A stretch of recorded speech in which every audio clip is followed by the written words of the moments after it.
여러분 안녕하세요. 안녕하십니까. 한 분야 최고의 스페셜리스트와 함께 심도 깊은 이야기를 나눕니다. 저는 비욘디 정진희 PD이고요. 죄송합니다. 네.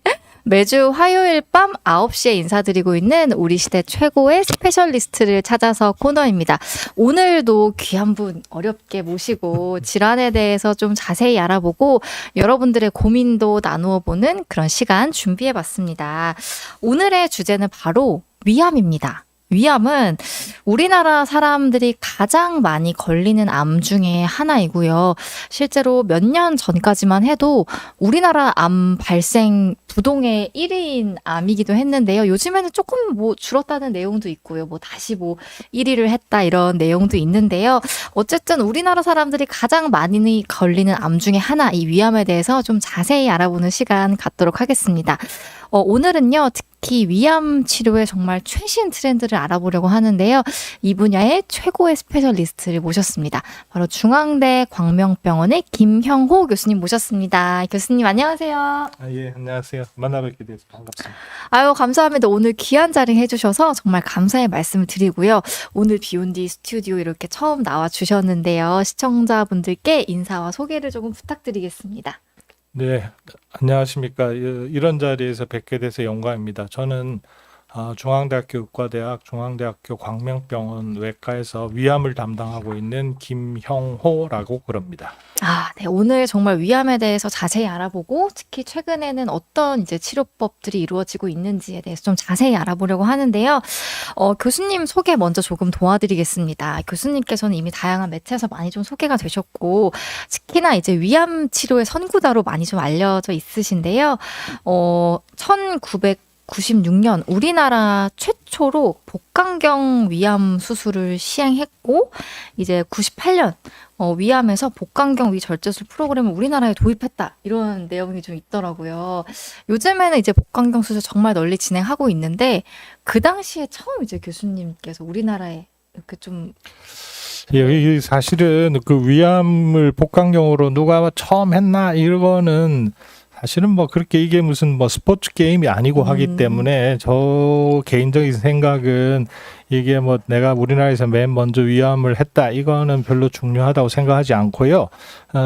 이 프로그램이 당시에 이제 그 위암을 인류 최초로 절제할 때도 비슷하거든요. 이게 이제 1870년도경에 그 테오도로 빌로스라는 양분이 처음으로 위암을 절제했는데 네. 처음으로 성공시켰어요. 성공시켰는데 당시에 여러분이 했는데 그 양반 프로그램이 살아남은 거예요. 그러니까 마찬가지로 이제 우리나라에서 여러분들이 위암을 복강경으로 절제하는 그런 일에 많이들 업적을 남기셨는데 제가 한 부분이 있다면 좀 이 프로그램을 좀 스테이블하게 했다.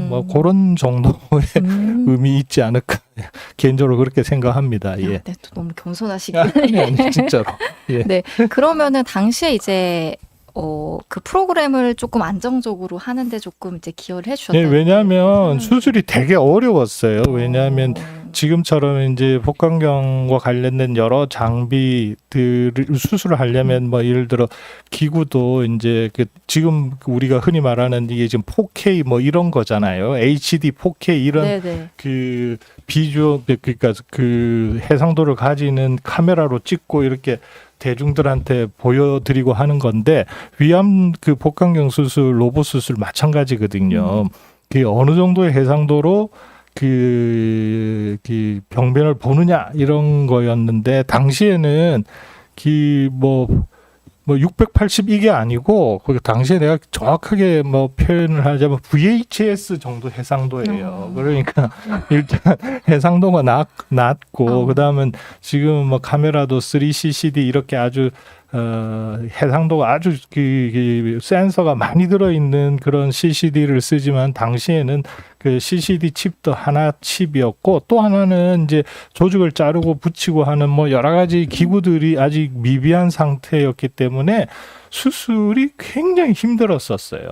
네, 그래서 이제 지금도 가끔 이제 제가 옛날 초기에 하던 수술을 어디 강의할 때 조금 틀 기회가 있으면 보면 지금 제가 봐도 저걸 어떻게 수술했나 이런 생각이 듭니다. 그래서 당시에 그 복강경 위암 수술 뭐 꼭 위암뿐만 아니더라도 복강경을 우리나라 그 외과 수술에 이렇게 도입하신 분들은 대단하다고 생각합니다.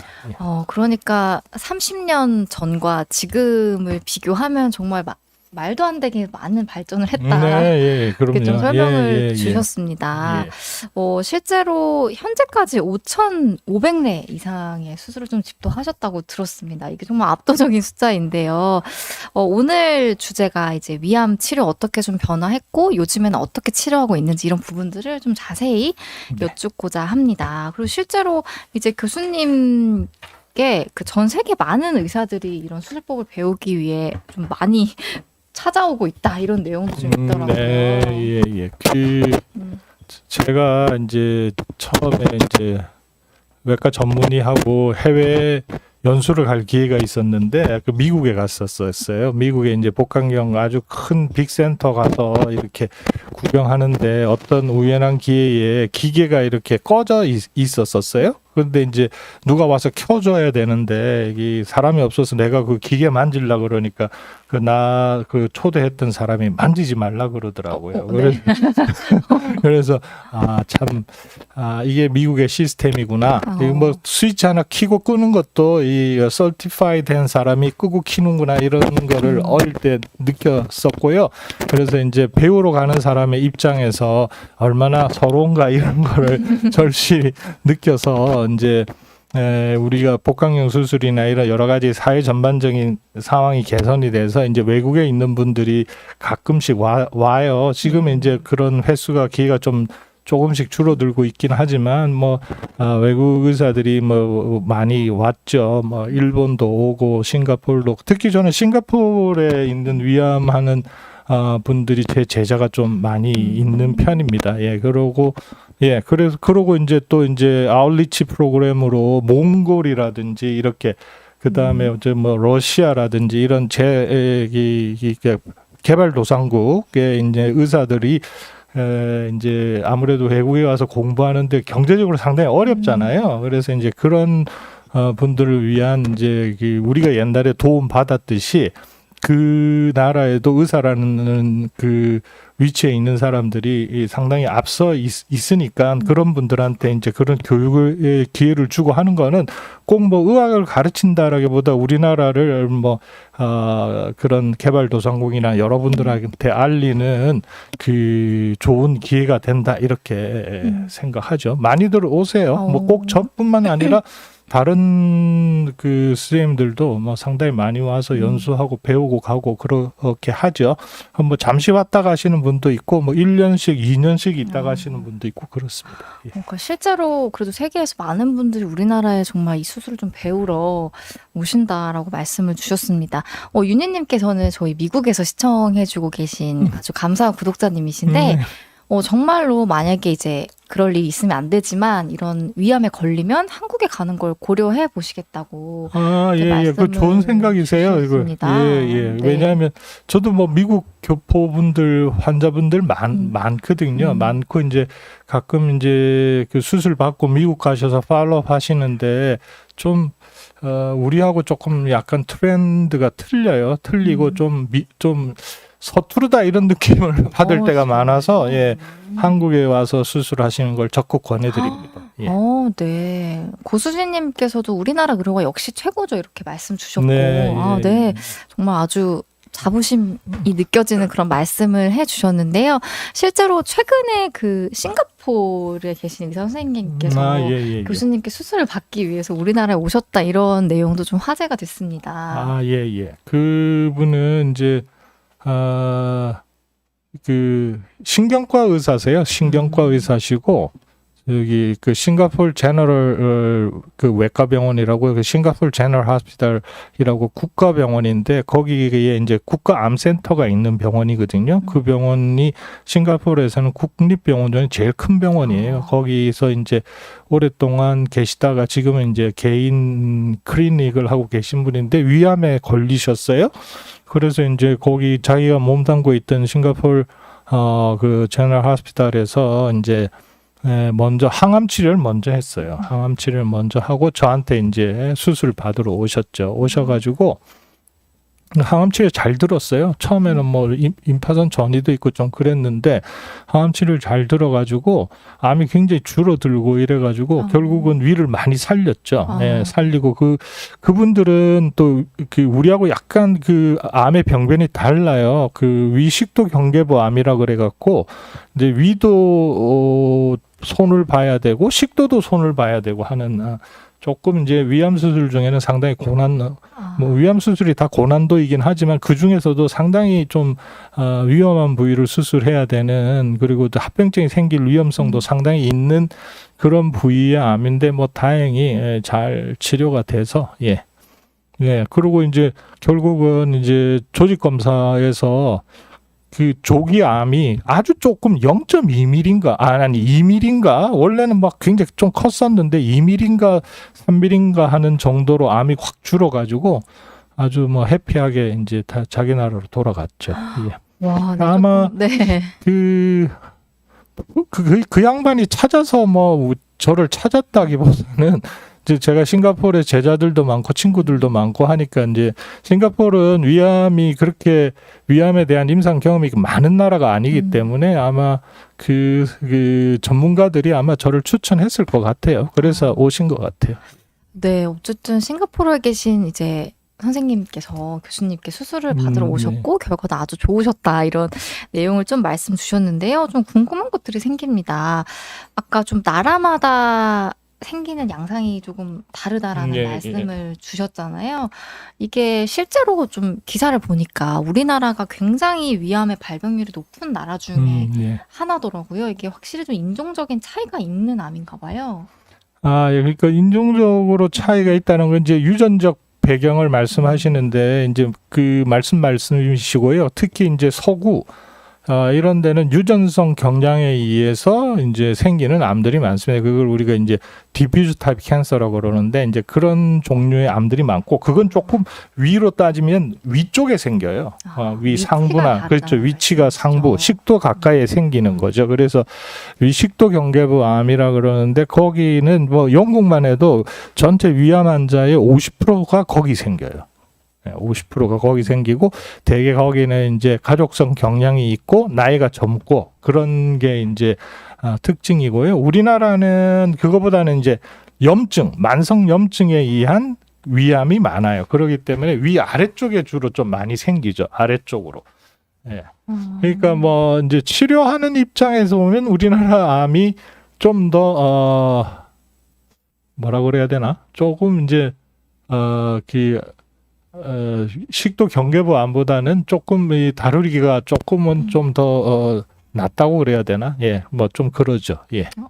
신기합니다. 나라마다도 뭐 생기는 위치나 뭐 종류가 다르다라는 말씀 주셨는데 우리나라는 조금 특징적인 게 염증에 의해서 많이 생긴다. 그럼 우리가 흔히 알고 있는 위염 이런 거 위염하고는 다르고요. 위염하고는 이제 다른 거고, 이제 우리가 흔히 말하는 이제 위에 그 염증성 이제 그 인테스널 타입이라 그러는데 염증에 의해서 만성적인 염증이 반복됨으로써 암으로 가는 그런 패스웨이가 있어요. 이제 그게 우리나라 암의 특징이죠. 뭐 대표적인 게 헬리코박터 감염 이런 거 되겠죠. 그거 말고도 뭐 예를 들어 아주 자극적인 음식에 의해서 염증이 생겨서 만성적으로 반복되면 이게 이제 흔히 말하는 장상표 화생이 되는 거예요.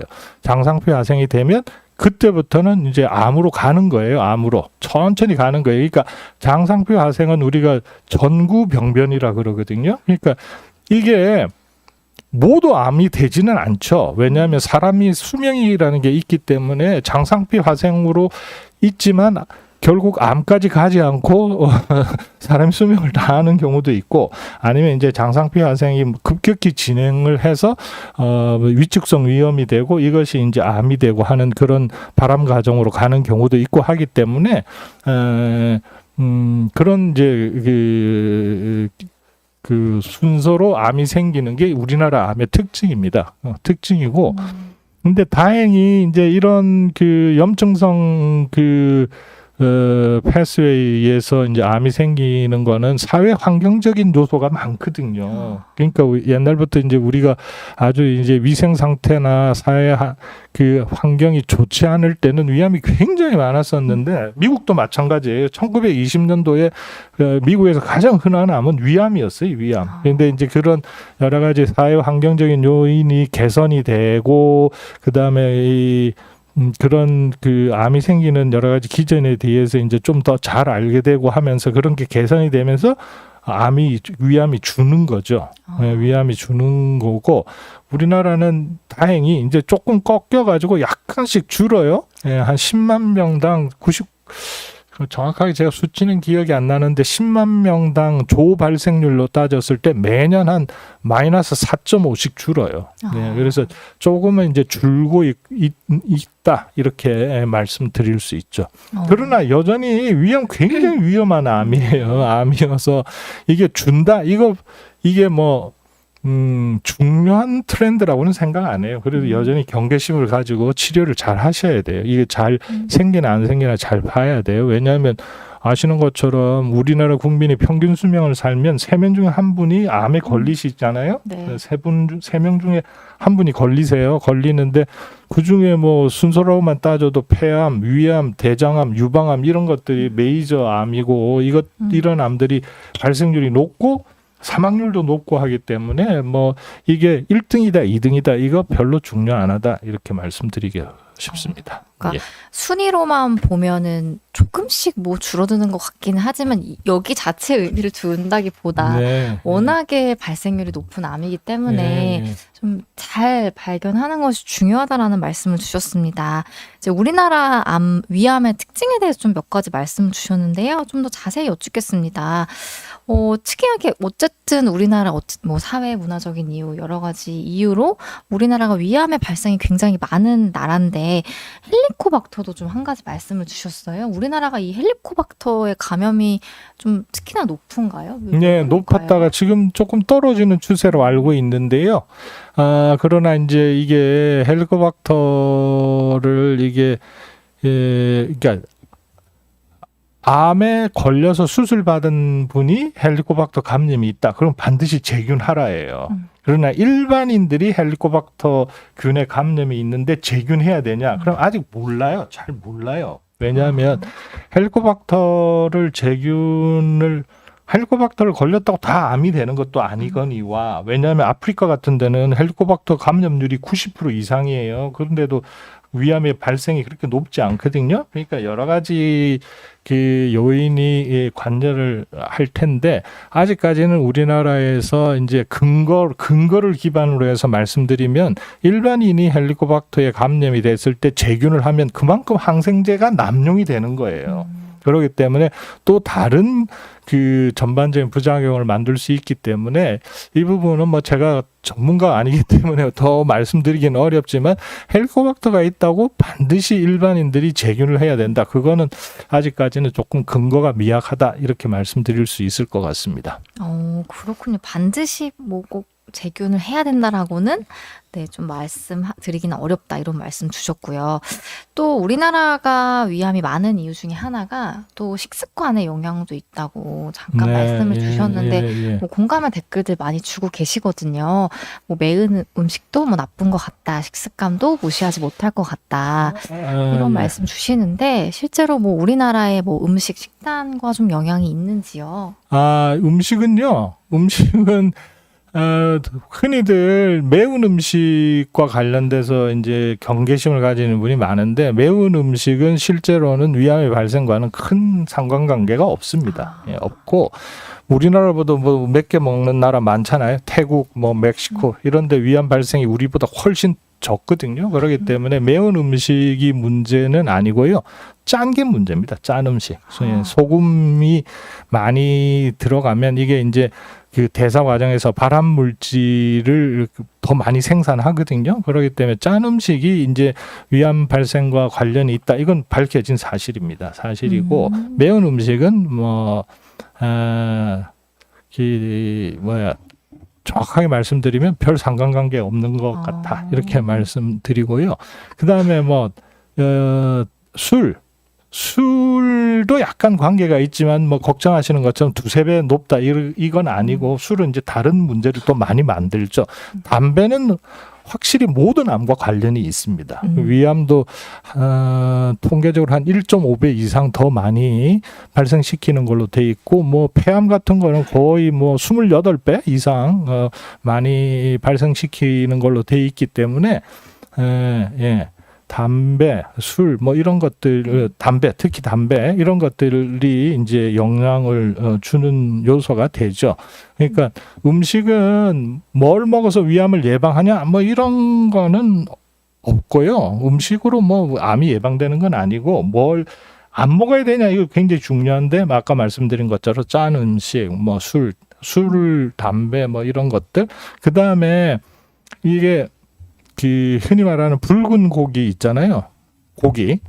고기도 사실은 대장암 발생과는 좀 연관이 있지만 위암하고는 별 상관이 없어요. 네, 없고 가공육은 암 발생과 연관이 있어요. 햄, 소세지 뭐 이런 것들. 예, 그런 것들은 이제 암 발생과 이제 연관이 있고요. 좋은 음식이라는 거는 뭐 신선한 거죠. 신선한 음식, 야채, 뭐 야채 이런 것들. 예. 그다음에 뭐 비타민 풍부한 음식, 뭐 단백질, 예, 이런 것들, 예. 그런 것들이 이제 좋은 음식에 들어가는 거고요. 뭐 딱 하나가 문제가 돼서 암을 발생시킨다. 이건 조금 너무 좀 과한 걱정이다. 이런 말씀 드립니다. 사실 이제 위암이라고 하면 음식이 위험하지 않을까, 뭘 먹어서 좋지 않을까라고 더 많이 생각하시는 것 같은데 뭐 꼭 그렇지만은 않다라고 예. 이 정도로 이해해 주시면 될 것 같습니다. 그리고 짠 음식이 특히나 좀 문제가 될 수 있을 것 같다라는 말씀 주셨는데 제가 찾다 보니까 뜨거운 음식도 되게 많이 걱정을 하시더라고요. 예. 뜨거운 음식은 위암보다는 식도암에 연관이 많아요. 식도암에 연관이 많고 특히 이제 구강암, 구강 식도암에 영향을 많이 주고 뜨거운 음식은 위암하고는 내려가는 사이에 다 식기 때문에 제 추측입니다만은 뜨거운 음식은 이 연관성을 보기는 어렵습니다. 정리하면 뜨거운 음식 모든 분들이 걱정하시는 것처럼 위암만 놓고 볼 때 뜨거운 음식이나 매운 음식은 별 상관관계가 없다. 짠 음식은 있다. 이렇게 정리해 드리고 싶습니다. 확실히 좀 싱겁게 먹는 거는 잘 고민을 해 보시면 좋을 것 같습니다.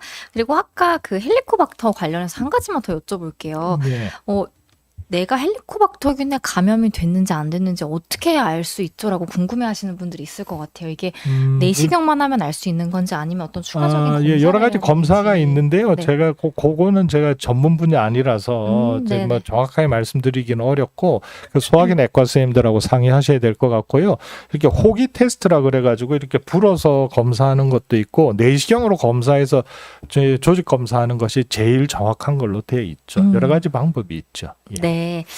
그리고 또 아까 그 위험 인자 말씀 주시면서 이제 만성적인 위험을 일으키는 여러 가지 것들에 대해서 말씀 주셨고 또 질문 중에서도 그 장상피화생에 대해서 질문 주신 분이 계셨습니다. 예. 장상피화생이 뭐 정확하게 일단 좀 무엇인지부터 좀 설명 그러니까 말 부탁드리겠습니다. 그대로 장상피 화생이라는 거는 위점막 세포가 장상피로 바뀌었다 이 말이에요. 그러니까 위점막 세포여야 되는데 이놈이 염증을 계속 맞아가지고 이 소장 세포나 이런 이 상피 세포처럼 변했다 이 말이죠. 예. 그게 이제 우리가 흔히 말하는 염증, 반복적인 염증, 유전적 요인, 뭐 여러 가지 환경적인 요인 이런 거에 의해서 이제 염증이 생기면서 이제 장상피 화생이 생기는 거고 장상피 화생이 생기면 그때부터는 이제 지속적으로 계속 만성 위축성 위염이 되고 그 다음에는 이제 위암이 되고 하는 거예요. 위암이 되는. 그러니까 뭐 어떤 데는 뭐 돌아올 수 있다 그러지만은 사실은 장상피 화생이 생기는 순간부터는 서서히 암이 진행되는 거죠. 암으로 진행된다기보다 암으로 발전하는 거예요. 발전하는 거고 그게 이제 근데 뭐 이게 장상피 화생이 뭐 위암을 얼마나 발생을 시키느냐 이거는 뭐 좀 문헌마다 다 달라요. 뭐 한 2배, 4배, 어떤 게 심하게 말하는 분은 한 10배도 생긴다 이렇게 이야기하지만 얼마나 그 생겼을 때 이런 그 요인을 적절히 컨트롤하느냐 이것도 이게 이제 빨리 암으로 가냐 안 가냐 이거를 조절하는 거기 때문에 제어하는 거기 때문에 이제 그런 그 요인으로부터 멀어져야 되고요. 뭐 대표적인 게 담배 이런 거죠. 담배. 예, 그런 장상표 화상이 있으신 분들은 담배 피시면 안 됩니다. 그렇게 해야 되고 이거는 아까도 말씀드렸지만 그 순간부터는 계속 지속적으로 가는 거거든요.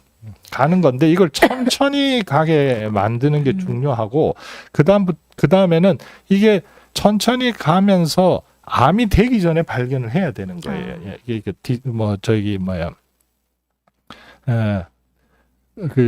계속 내시경 잘 하시는 게 중요한 거죠. 치료가 되는 게 아니거든요, 이게. 예. 그러면 만약에 그런데 그 우스갯말로 저도 있어요. 저도.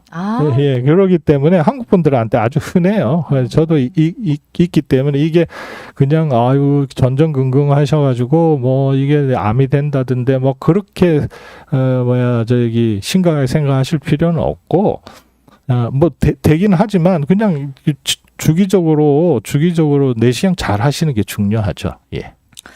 네, 걱정 많이 하시는 분들 계신데요. 나이 드신 분들 중에 장상표 화상 많다고 하던데 이렇게 말씀 주신 분도 계시고, 네, 없어지기도 하나요?라는 질문 주셨는데, 없어지는 거는 아니고, 없어지는 건 아닌 걸로, 이제 의사들은 알고 있고요. 이게 이제 천천히 이제 그 진행 사항을 제어해야 되죠. 예.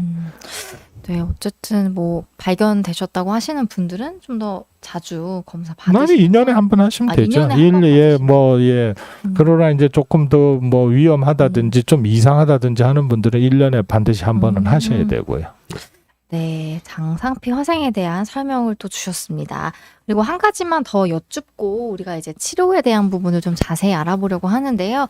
사실 증상만으로 판단하기는 정말 어렵겠지만 그럼에도 불구하고 신호, 증상 이런 것들 굉장히 궁금해 하시거든요. 혹시 좀 몇 가지 짚어주실 수 있으세요? 신호 없습니다. 신호 없고요.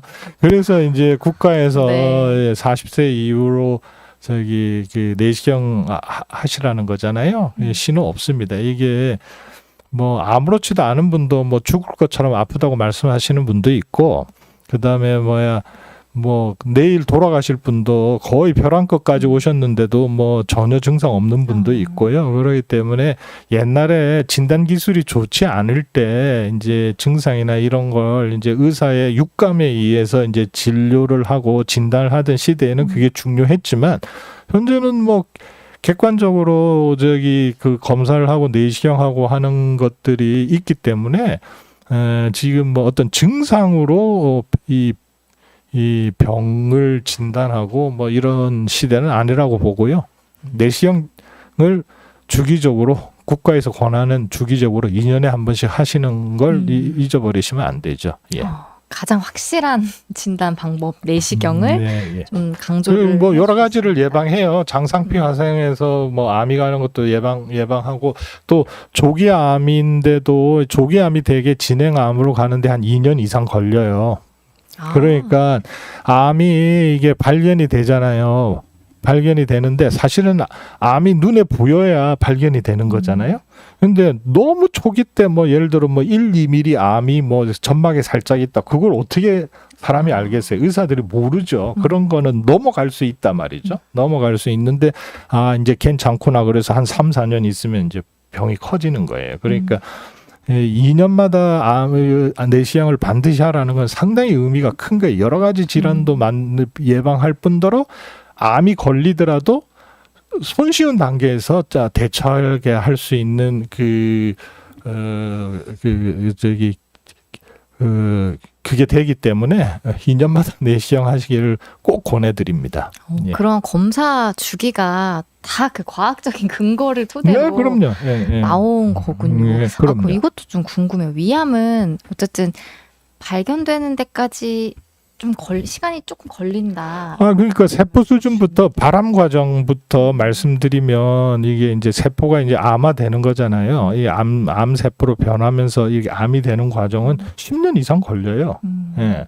단 우리가 눈에 띌 때부터 이제 암을 진단할 수 있게 되는 거죠. 예. 그래서 요새는 이제 뭐 ctDNA라고 그래서 암으로부터 나오는 자그마한 조각을 어떻게 증폭시켜서 그걸 발견해서 정말 보이지도 않을 때 진단을 하고자 하는 그런 기술들에 대한 욕구가 많아지지만 아직 이게 임상에서 어떤 큰 의미를 가지고 상용화되려면 시간 더 많이 걸리고 현재로 가장 정확하고 좋은 방법, 값싸고 좋고 정확하고 모든 걸 해결해 주는 건 주기적으로 하는 내시경입니다. 위내시경. 예. 네. 그리고 아까도 질문 주셨는데 요새 젊은 분들도 뭐 위암 많이 늘어나고 있다 이런 내용을 좀 보셔서 불안하신가 봐요. 실제 진료 환경에서도 좀 젊은 분들이 많이 오신다는 거 느끼시는지 질문 주셨거든요. 이제 저는 이제 좀 있죠. 예. 저는 좀 이제 그런 분들이 있죠. 그러나 위암은 70대에 가장 많은 암입니다. 60대 후반에서 70대에 가장 많은 암이고요. 20대 뭐 30대에서는 좀 드물죠. 그렇기 때문에 그 참 안타깝게도 20, 30대에서는 굉장히 진행돼서 발견되는 경우가 많죠. 예. 그렇기 때문에 불안하시면 나 젊은데 위암이 불안하다. 집안에 뭐 아버님도 위암으로 걸리셨고 여러분 친척분들이 걸리셨다. 그러면 내시경 해보시는 걸 권해드립니다. 그러면 젊으신 분들이 오히려 좀 늦게 발견된다고 하는 이유가 검사를 안 해서기 그렇죠. 때문에. 예, 그렇죠. 예. 그럼 혹시 이런 것도 궁금해요. 좀 젊으신 분들이 더 진행 속도가 빠르기도 한가요? 그거는 과학적인 거는 아니고요. 오히려 위암 치료 후에 사망률과 관련된 그 요소는 젊은 것보다는 나이가 많은 분들이에요. 나이가 올드 에이지가 더 생존율이 안 좋거든요. 그렇기 때문에 젊은 분 위암이 더 독한가? 그거는 모르겠어요. 그거를 단언적으로 말씀드릴 수는 없는데 젊은 분들이 위암이 예후가 안 좋은 거는 진단이 늦어서 그래. 진단이 늦어져서. 그게 1번이에요. 1번. 제가 볼 때는. 예. 그리고 대부분 굉장히 진행되거나 뭐 어떻게 치료할 수 없는 상황에서 발견되는 분들이 좀 있거든요. 젊은 분들은. 그렇군요. 혹시 불안하시다고 하면 아주 젊으신 분들도 좀 검사해 보시고 네. 내시경 검사 받아보시는 게 그러니까 예를 들어 좋겠네요. 외국이나 미국이나 이런 데는 내시경이 이게 그러니까 진단 목적 그래서 스크리닝 개념의 내시경이 이제 제공되지 않는 나라예요. 그러니까 굉장히 비싸요. 고가고. 근데 우리나라는 스크리닝 개념의 내시경을 아주 싼 가격에 할 수 있기 때문에 그거를 안 할 이유가 없죠.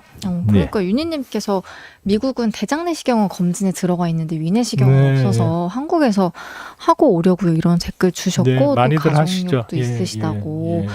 네, 확실히 가족력 때문에 좀 걱정하시는 분들이 많으시네요. 네, 몬순이님께서도 이제 우리 집안이 위암으로 가족력이 있다 이런. 그래서 이 가족력을 말씀드리면요, 이게 가족성 위암이라는 진단 기준이 있어요. 이제 이게 진단 기준이 어떻게 되냐면 두 세대에 그러니까 한 번 1세대, 2세대, 두 세대에 걸쳐서 위암이 생기든지 아니면 같은 플랫한 형제 자매 여기서 3명이 생기든지 하면 가족성 위암이라고 진단을 해요. 이게 이제 외국 기준인데 우리나라는 그렇게 하면 가족성 위암이 너무 많기 때문에 우리나라에 딱 맞아 떨어지는 진단 기준은 아니지만 어쨌든 가족성 위암은 그런 식으로 진단을 하고요. 이게 아까 위암이 크게 두 가지가 있다고 말씀드렸죠. 이게 디퓨즈하게 가는 거, 그다음에 이제 그러니까 반복적인 염증에 의해서 생기는 위암. 이 두 가지가 있는데 가족성 위암은 유전적 소인이 관여하기 때문에 유전적 DNA 관여하기 때문에 미만형 디퓨저하다 이 말이에요. 미만형이고 훨씬 심각하죠. 심각하고 훨씬 이 진행도 좀 더 이 어그레시브하고 이 험악하고 그렇죠. 그러기 때문에 이제 여기 뵈니까 주위에 위암이 가족 중에 많다 이런 분들은 그 내시경 자주 하셔야 돼요. 적어도 뭐 집안에 뭐 한 3명 이상 있다, 3분 이상 있다 이러면 좀 그런 거를 본인 건강 관리 차원에서 그런 거를 자주 해보셔야 되죠. 예. 가족성은 예후에도 영향을 미친다고 근데 이제 하니까. 아까도 말씀드린 것처럼 뭐 아버님이 위암이었는데 내가 위암일까? 이런 건 좀 과도한 걱정이다. 이런 말씀 드립니다. 예. 네, 가족성 위암에 대해서 설명 주셨고요. 이제 치료에 대한 이야기 좀 넘어가 보려고 합니다. 우선은 발견되는 상태에 따라서도 치료법이 달라질 것 같은데요. 아까도 조기 진단이 굉장히 중요하다라는 말씀 거듭 강조를 해주셨잖아요. 이게 발견되는 단계에 따라서 얼마나 예후가 달라지는지 먼저 잠깐 설명 주시면 좋겠습니다. 예, 이게 이제 제가 저 전공의 때 레이전트 때 위암 생존율이 30%였어요. 30%? 예, 제가 전공의 때, 그러니까 한 30년 전에, 예, 30년 전에 위암. 그 다음에 제가 이제 전문이 되니까 한 50%까지 올라갔어요. 올라갔는데 지금은 우리나라가 위암 생존율이 78%예요. 78%. 와, 전 병기를 다 통틀어서 78%예요. 그거는 이제 우리나라 전체 위암의 적어도 한 50-60%가 조기 상태이기 때문에 그런 거예요. 위암이 약해진 게 아니고 위암을 너무 빠른 병기에서 발견하니까 치료 성적이 그렇게 많이 올라가는 거예요. 올라가는 거고, 그렇죠. 그 다음에 이제 항암제가 이제 위암에 좀 이제 듣기 시작하기 때문에 그게 이제 생존율을 많이 올렸어요. 그러니까 우리나라는 지금 위암 걸리시면 78%는 나아질 수 있다라는, 난다라는 거고요. 외국은 여전히 80%가 이게 사망 선고예요. 80%는 돌아가셔요. 위암으로 진단된 분들의 80%는 위암으로 돌아가시는 거예요. 미국도 그래요. 미국도 많이 좋아져서 요새는 거의 한 50% 가까이, 50-60% 가까이 생존율이 올라갔지만 여전히 위암은 늦게 발견하면 굉장히 위험해요. 예. 그렇군요. 확실히. 네, 그래서 일기는 우리가 그냥 러프하게 일기암에서는 한 90% 정도 괜찮다 그러는데 뭐 개인적 경험이나 많은 선생님들 동의하실 건데 위암 전공하시는 선생님들 동의하실 건데 제 생각에는 1기 때는 한 95%까지 괜찮아요. 95% 4 내지 5%만 이제 위암에 의한 문제로 사망하시게 되고요. 한 95%는 완치할 수 있고요. 2기 암은 옛날에 한 70% 괜찮다 그랬거든요. 지금 보면 2기 암도 거의 90%에서 85%까지 괜찮아요. 괜찮고 3기가 되면 이제 3기는 A, B, C로 나누거든요.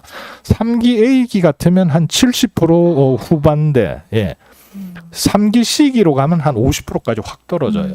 근데 이거는 항암제 치료까지 다 포함된 성적이에요. 항암제 치료까지 다 포함되어 있는 성적이기 때문에 항암제 치료하지 않으면 여기서 한 10% 까야 돼요.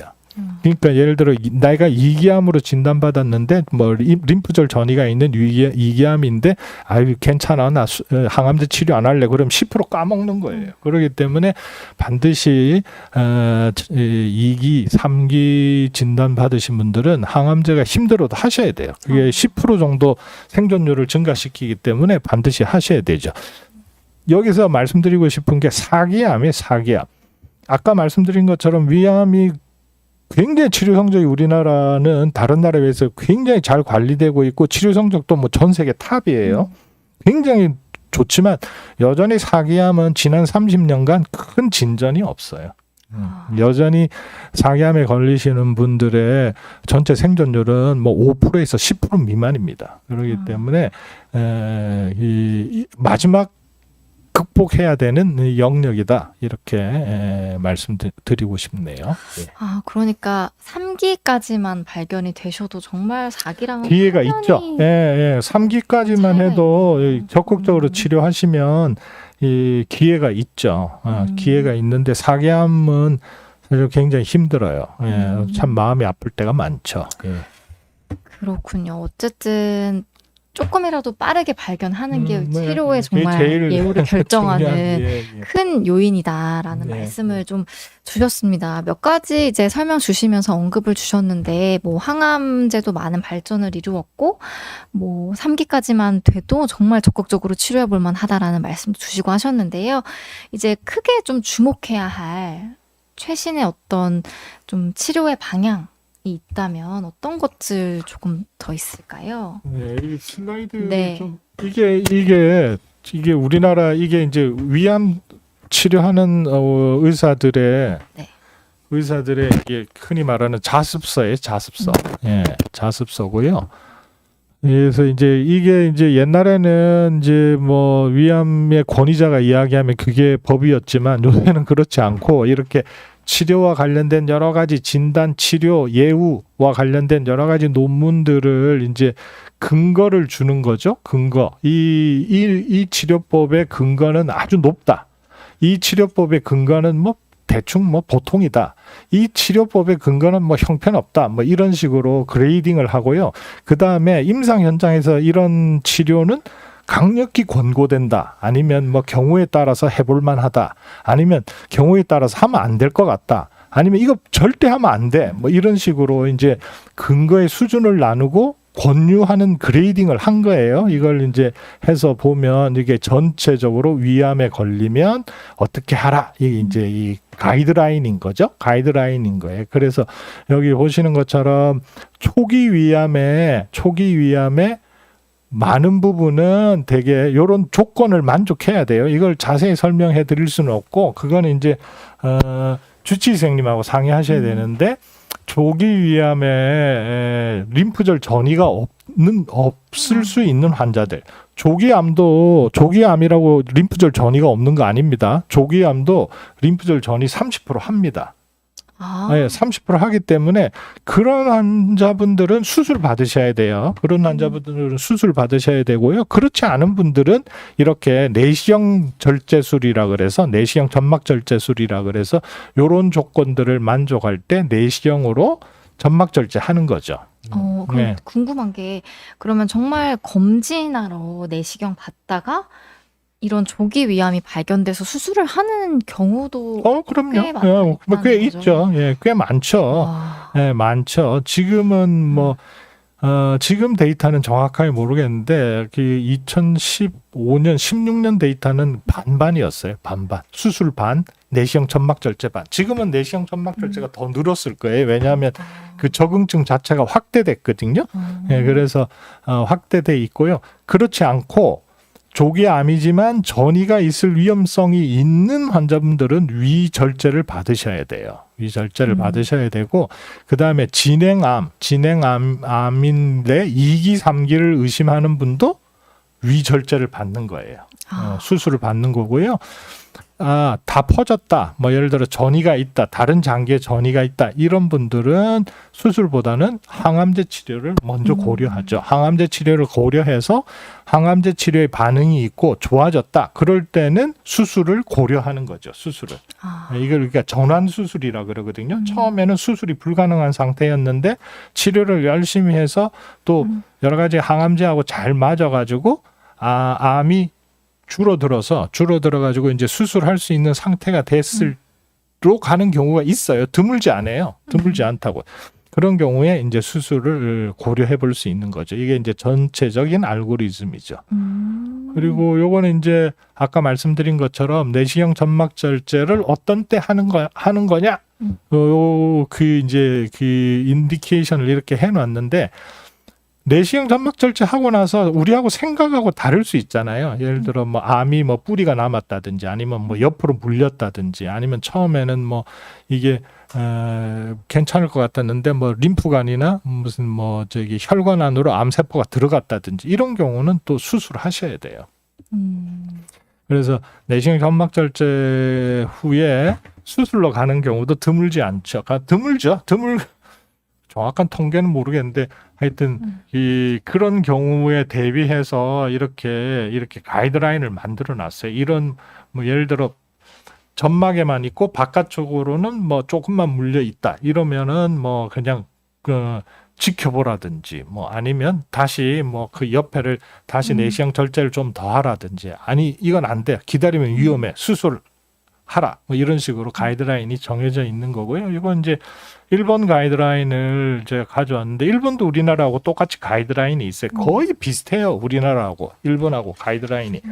이 우리나라가 일본 사람하고 DNA도 많이 쉐어하는 것처럼 위암도 상당히 많은 부분이 유사한 경우가 많아요. 예, 그래서 이렇게 이 내시경 점막 절제에 마찬가지로 우리나라처럼 이렇게 그레이딩을 나누고 이런 경우에는 지켜보고 이런 경우에는 수술하라 이렇게 해놓은 거죠. 이게 이렇게 해놨다라는 거는 결국 내시경 점막 절제가 그만큼 많다는 거죠. 예. 그 다음에 뭐 수술로 가는 경우는 이제 조기암일 때 전이가 의심되는 경우는 수술로 갈 수 있는데 옛날에는 위를 3분의 2 자르거나 다 자르거나였어요. 네. 이게 표준이었거든요. 근데 이제 뭐 예를 들어 유문에서 한 5cm 정도 떨어져 있는 조기암일 때 유문을 살려서 위 중간만 자른다든지 위를 많이 보존하는 거죠. 중간만 자른다든지 아니면 위 상부에 있는 암이 있는데 이게 뭐 다 자르면 아깝잖아요. 남아 있는 물론 뭐 다 남기는 걸 반대하는 분도 있지만 위쪽만 자를 수도 있거든요. 그리고 위쪽을 잘랐을 때 다 자르는 것보다 비타민 B12 결핍이나 이런 삶의 질이 좀 더 좋다라는 건 밝혀진 사실이에요. 그래서 이것도 조금 앞으로는 이걸 더 위쪽 상부 절제를 더 권하는 경향으로 갈 것 같아요. 이거 PPG도 마찬가지고. 그래서 어쨌든 현재는 옛날에는 위를 70% 자르거나 다 자르거나였는데 최근에는 위를 남기는 거죠. 네, 그런 경향. 초기 때는 그래요. 초기에. 네. 그러나 여전히 진행돼 있을 때는 광범위하게 수술해야 돼요. 전이하고 또 수술이 잘 되고 잘 끝나더라도 재발할 수 있기 때문에 수술을 해야 되는 거죠. 예. 그 다음에는 이제 수술했어요. 수술하고 나서 뭐 위암 1기다. 그럼 그냥 두고 보는 거고요. 위암 1기다. 근데 위암 2기, 3기야. 그러면은 우리가 위암 2기다, 3기다 그러면 이렇게 이제 보존적 항암요법이라 그래서 항암제 치료를 하는 거죠. 그러면 아까도 말씀드린 것처럼 생존율이 한 10% 정도 더 올라가요. 그러니까 수술을 하고 추가적으로 그렇죠. 항암을 하게 되는 수술이 완벽하게 거죠? 잘 돼도 이 어디서 암세포가 다시 이 문제를 일으킬지 모르기 때문에 항암제를 하는 거죠. 과거 10년 전만 해도 항암제 안 했었거든요. 그러나 임상시험을 통해서 항암제 치료하는 것이 안 하는 것보다 생존율 향상을 준다라는 게 임상시험으로 밝혀졌기 때문에 항암제 치료를 하는 거예요. 그러니까 예후에도 확실한 영향을 그럼요. 주는 거죠. 예. 그 다음에 이제 예를 들어 암이 뭐 불행히도 암을 다 제거를 못했다. 그런데 그럴 때는 이제 항암제 치료를 하면서 이제 추가적으로 뭐 이럴 때는 요때 하는 항암제하고 4기에서 쓰는 항암제하고는 약간 차이가 있어요. 주로 이 2, 3기에 쓰는 항암제는 화학 항암제, 화학요법이라 그러죠. 세포 독성 항암제라 그러고요. 약사시니까 잘 아시겠네. 여러분, 요때는 이제 그 발현되는 유전자형에 따라서 뭐 예를 들어 표적 항암제를 쓰다든지 아니면 뭐 면역 항암제를 쓴다든지 뭐 그런 것들을 추가로 할 수 있는 거죠. 그래서 그 다음에 또 이제 여러 가지 임상 시험들이 있어요. 면역 항암제도 여러 가지 종류가 있거든요. 그래서 이제 4기 암일 때는 그런 임상 시험이 어떤 때는 참 도움이 되는 경우가 많습니다. 그러니까 환자분들한테 임상 시험을 말씀드리면 이제 기분 나빠하시는 분들도 있어요. 내가 그럼 뭐 내가 지금 죽을 똥 살 똥 모르겠는데 어떻게 내가 임상 시험의 대상이냐 이렇게 생각하시는데 그 절대 아닙니다. 아니고 임상 시험이라는 거는 내가 하고 싶다고 임상 시험 할 수 있는 게 아니에요. 임상 시험 윤리위원회에서 이 연구가 윤리적으로 문제가 없는가, 현재 우리가 알고 있는 지식의 수준에서 이게 윤리적으로 문제가 없는가 하는 거를 다 피어 리뷰를 해요. 피어 리뷰를 하기 때문에 임상 시험은 적극적으로 그러니까 이 임상시험에 등록하셔서 이제 새로운 기회를 가질 수 있는 기회가 될 수도 있다. 이런 말씀을 추가로 좀 드리고 싶네요. 네. 그러니까 사실 요새는 정말 예전에 비해서 좋은 약들 정말 많이 네. 나와서. 수술법도 그래요. 수술법도 예를 들어 네네. 위를 다 자르는 거, 그다음에 상부절제만 하는 것도 이것도 임상시험인 거예요. 그러니까 임상시험으로 상부절제가 위를 다 자르는 것보다 비타민 B12 결핍도 줄여주고 뭐 여러 가지 삶의 질도 올려준다. 이걸 그냥 이거 수술해서 비교하는 게 아니에요. 이거를 임상시험을 통해서 지금 현재 우리가 알고 있는 가장 좋은 치료는 위를 다 자르는 건데 거기에 반해서 위 상부절제가 실제로 이것만큼 더 좋으냐 이걸 임상시험 하는 거기 때문에 네. 이 임상시험에 등록되는 분들은 이거를 위를 다 자른다고 해서 불충분한 치료를 받는 게 아니다 이런 말씀인 거죠. 예, 그렇기 때문에 이제 그런 임상시험에 등록해서 치료를 받는 것도 상당히 그 걱정하시는 것만큼 위험이 있지 않다 이런 말씀을 드리고 싶습니다. 수술의 방법은 아까도 말씀드린 것처럼 이게 이제 표준 치료예요. 이제 위가 위쪽에 아무리 작은 암이라도 조기 위암이 위쪽에 있으면 위를 다 띄는 거예요. 이게 표준 치료예요. 그리고 여기 이제 12A 뭐 8A 이렇게 써놓은 거는 위암이 전이할 수 있는 림프절이거든요. 이걸 다 같이 자르는 거예요. 선제적으로 자르는 거예요. 선제적으로. 예. 자르는 거고 만약 아래쪽에 있으면 위 70% 자르는 거예요. 이런 식으로 자르는 것이 이제 위암 치료의 표준 치료예요. 표준 치료. 그러니까 가장 기본이 되는 치료인 거죠. 이거는 암의 그러니까 심각성, 암의 1기다, 2기다, 3기다 하고 상관없는 거예요. 이거는 조기 암도 여기 생기면 70%, 위에 생기면 100% 자르기를 권고하는 거고요. 그런데 이제 워낙 초기 암들이 많아지고 하면 그러면 이렇게 막 그냥 파괴적으로 다 자르는 것보다 어떻게 위의 기능을 보존하면 수술 후에 삶의 질을 보존할 수 있지 않겠나 해서 이제 개발된 것들이 이런 거예요. 유문 보존 수술. 그 중간만 자르는 거죠. 이것처럼 중간만 자르는 거예요. 암이 여기 있을 때 중간만 자르는 거예요. 물론 적응증이 확실해야 돼요. 어떤 경우에 하라 다 정해져 있어요. 그래서 이것도 림프절도 선택적으로 자르는 거고요. 마찬가지로 상부절제 했을 때 이렇게 위쪽으로 림프절 자르고 하는 이게 축소 수술이라 그러거든요. 그 표준 수술에서 위 절제나 림프절 절제를 좀 줄여서 위의 기능을 보존한다 이런 개념으로 보시면 되는 거죠. 그래서 이제 여기 이제 예를 들고 왔는데 위를 다 자르는 거 하고 위를 남기는 거 하고 이런 식으로 이제 그 수술법이 점점 더 초기 병변에서는 점점 더 위를 남기는 쪽으로 가는 추세에 있다. 예, 이렇게 말씀드릴 수가 있겠네요. 예. 그러니까 요즘에는 어떻게 좀 치료와 수술이 이루어지고 있는지에 대한 부분을 아주 자세히 좀 설명을 주셨습니다. 몇 가지 좀 궁금증들이 생겨서요. 그러니까 최근에는 어쨌든 위를 최대한 보존하는 방법 가능하다면 이루어지고 있다라고 말씀 주셨는데 교수님께서는 워낙 이제 오랜 세월 동안 수술을 굉장히 많이 집도를 하셨는데 이제 실제로 환자분들이 느끼시는 어떤 그런 만족도나 이런 부분에도 좀 차이가 있다고 느끼시는지요? 네, 그거는 이제 우리가 이제 만족도를 이제 주관적으로 느끼는 것보다는요, 우리가 이제 수술 후에 삶의 질 척도가 있어요. 그 재는 그 툴이 있어요. 지표가 있군요. 예, 다. 그 툴로 재면 확실히 이제 그 아까 기능 보존하신 분들은 삶의 질이 뭐 전반적으로 모든 게 다 좋다라기보다도 이제 몇몇 부분에서 예를 들어 뭐 설사가 적다든지 아니면 뭐 비타민 B12 결핍이 적다든지 아니면 뭐 불안적 요소가 적다든지 뭐 음식을 잘 드신다든지 하는 뭐 그런 삶의 질에 조금씩 좀 차이가 있죠.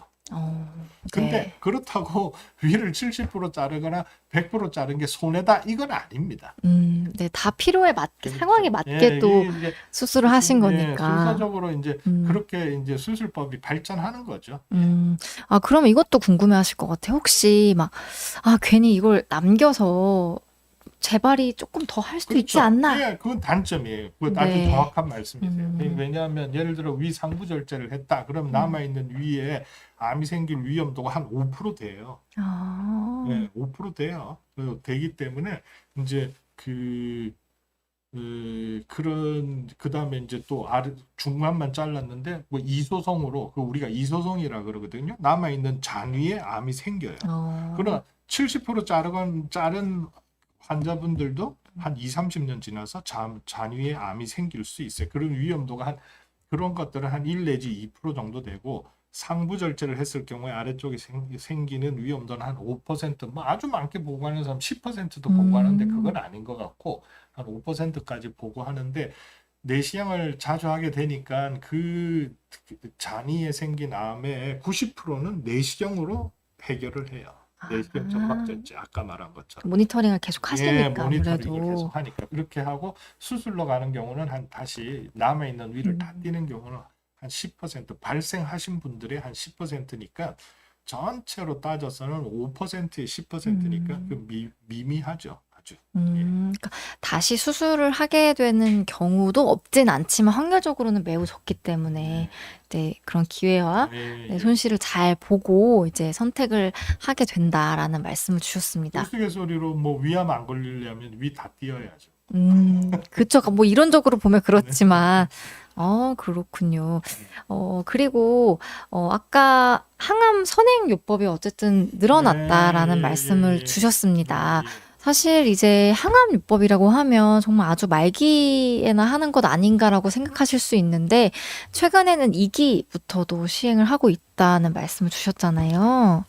예. 그거는 이제 임상 시험의 결과가 이제 2, 3기 절제 가능한 위암이라 그러거든요. 절제 가능한 진행 위암은 어쨌든 수술하고 나면 아까 보여드린 것처럼 항암 치료를 하잖아요. 네? 여기 보시는 것처럼 2기, 3기에서는 수술하고 나서 항암 치료를 하는 거거든요. 네. 이거를 수술 전에 하는 거예요. 수술 전에. 수술 전에요? 네, 선행요법이라는 거는 수술 전에 항암 치료를 해서 네. 암의 진행이나 암의 그 병기를 낮추는 거예요. 낮춰가지고 수술하고 후에 또 항암제 치료하고. 이거는 이제 유럽에서는 표준 치료예요. 유럽에서는 표준 치료예요. 임상 시험에서 긍정적 결과가 나왔기 때문에 유럽에서는 표준 치료고요. 우리나라에서는 아직은 컨디셔널 4예요. 컨디셔널 4인데 여러 가지 이 항암 선행요법, 여기 니오아즈먼트 키모테라피가 선행화학요법이거든요.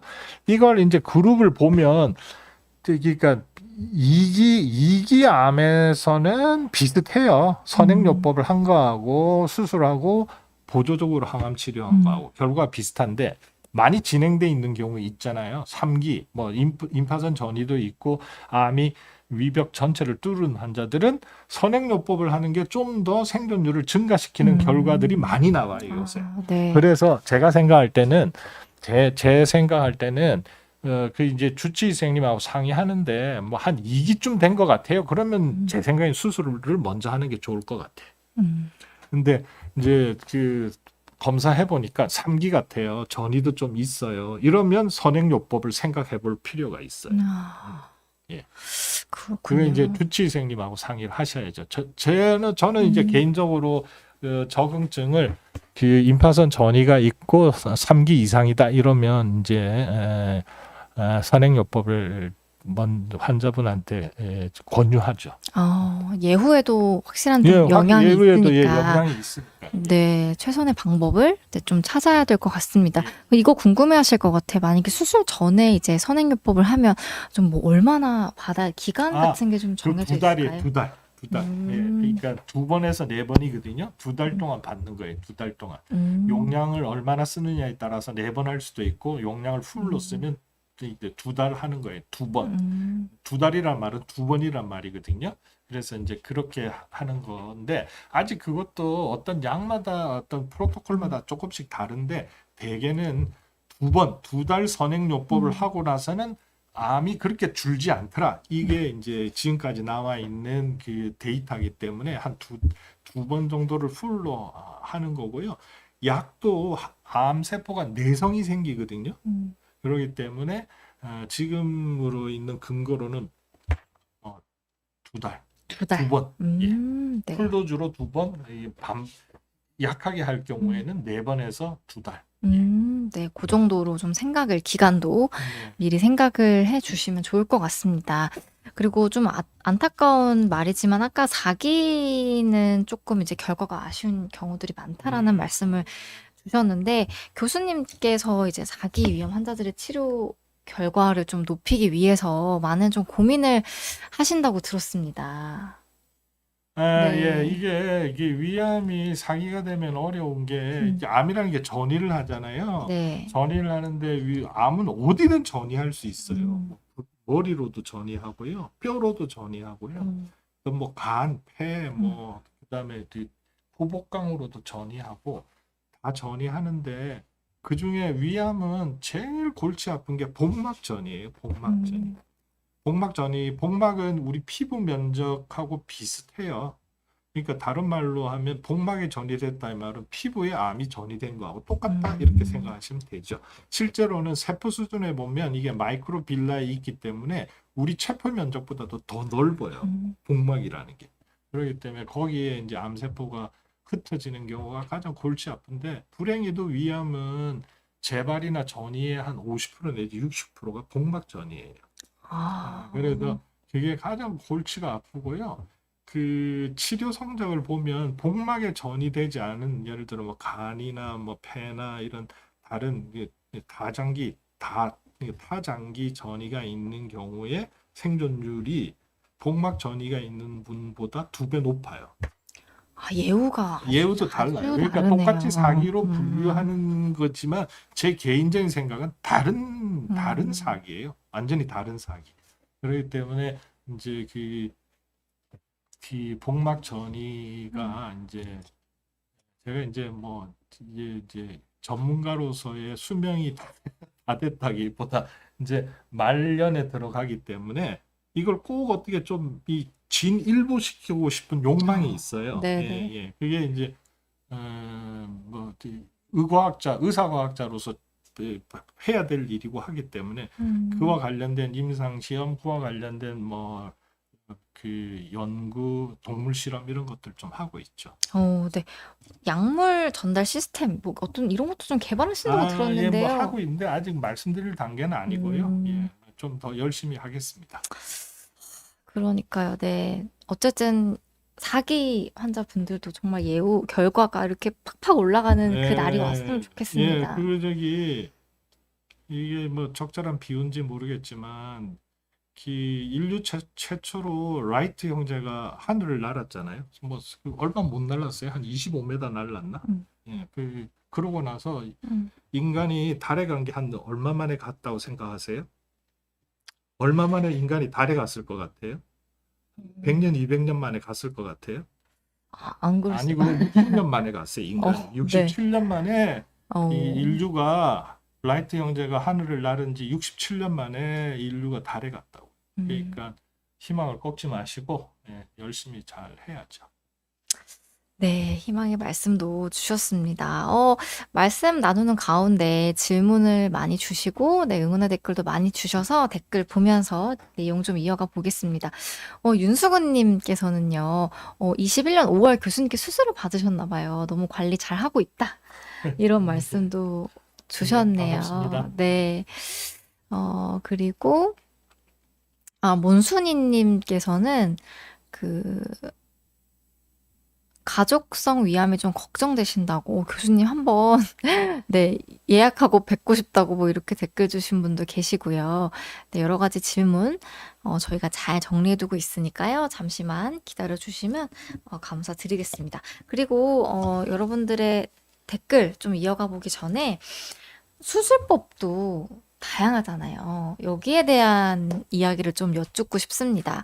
우리가 뭐 흔히 알고 있는 개복 수술도 있고, 뭐 복강경 수술도 있고, 최근에는 뭐 로봇 수술도 있다고 하는데, 요새 뭐 가장 널리 시행되고 있는 방법은 어떤 건가요? 그거는 그러니까 기본적으로 100년 동안 지속되던 수술이 이 개복 수술이에요. 개복 이렇게 배를 이렇게 열어서 이제 눈으로 보고 띄어내는 거. 이제 복강경 수술은 이제 위 복강경 수술은 91년에 됐어요. 91년에 처음에는 이제 위 궤양에서 이제 91년에 처음으로 싱가포르의 피터 호라는 양반이 그 위절제를 했고요. 그다음 위암은 92년에 일본에 있는 기타노 선생님이 그 양반이 이제 수술해서 위 최초로 위암에서는 수술이 됐고요. 우리나라는 이제 뭐 96년 그때부터 이제 위암에 관련된 복강경 수술이 시행된 거죠. 했는데 이제 복강경 수술이 지금 이제 여기 아까 말씀드린 거를 진료 가이드라인에서 지금 원이부에 생기는 위암은 복강경 수술을 조기암일 때는 스트롱퍼예요. 복강경 수술이 더 좋은 수술이에요. 개복 수술보다. 일기암에서는. 초기에서는 조기암에서는. 복강경이 복강경 더 수술이 위에 위를 아래쪽을 띄는 게 더 좋은 수술이에요. 합병증도 적고 삶의 질도 개선될 수 있고 그다음에 여기 생존율은 똑같고 그걸 밝히는데 20년 이상 걸린 거예요.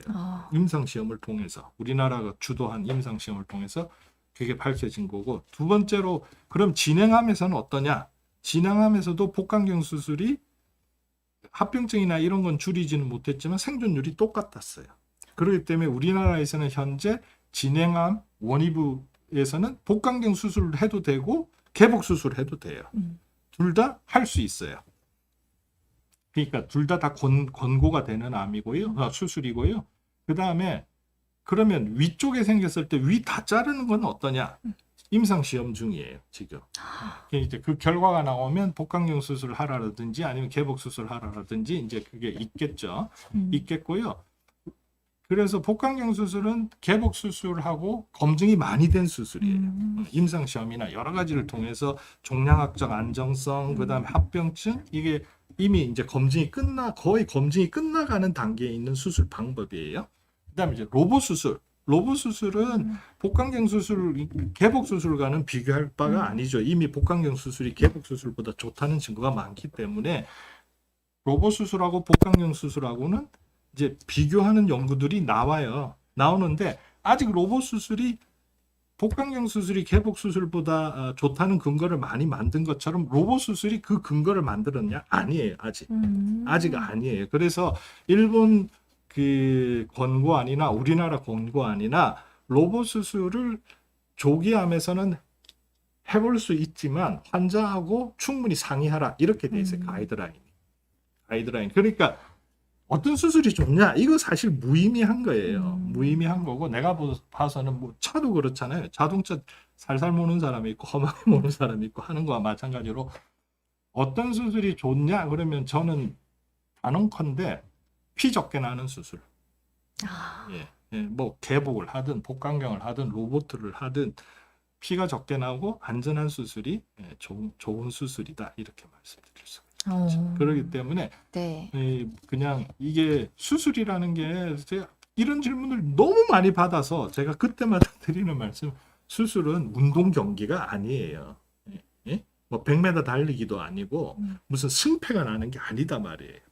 환자를 대상으로 환자분은 정말 목숨 걸고 맡기는 거잖아요. 나한테 목숨을 걸고 담보로 맡기는 거기 때문에 이게 본인이 가장 잘하는 수술, 가장 잘하는 수술 이런 거가 좋은 수술이라 말씀드릴 수 있고 아까 말씀드린 것처럼 개복 수술에 비해서 복강경 수술이 여러 가지 장점이 있다라는 거는 정말 많은 기간 동안 많은 의사들이 해서 밝혀진 거거든요. 로봇 수술도 마찬가지로 그렇게 되길 바래요. 의학은 발전해야 되니까. 그러니까 로봇 수술을 하시는 분들이 그런 그 복강경 수술을 도입하면서 진행했던 그런 여러 가지 그 과학적 베이스의 프랙티스를 하기를 원해요. 왜 이런 말씀 드리냐 하면 다른 분야지만 최근에 자마 서저리에 쓸개 수술을 요새 로봇으로 많이 해요. 쓸개 수술 많이 하는데 자마 서저리 어떤 게 낫나 하면 로봇으로 쓸개 수술하는 거하고 복강경으로 쓸개 수술한 거하고 합병증을 비교했어요. 로봇이 월등히 많아요.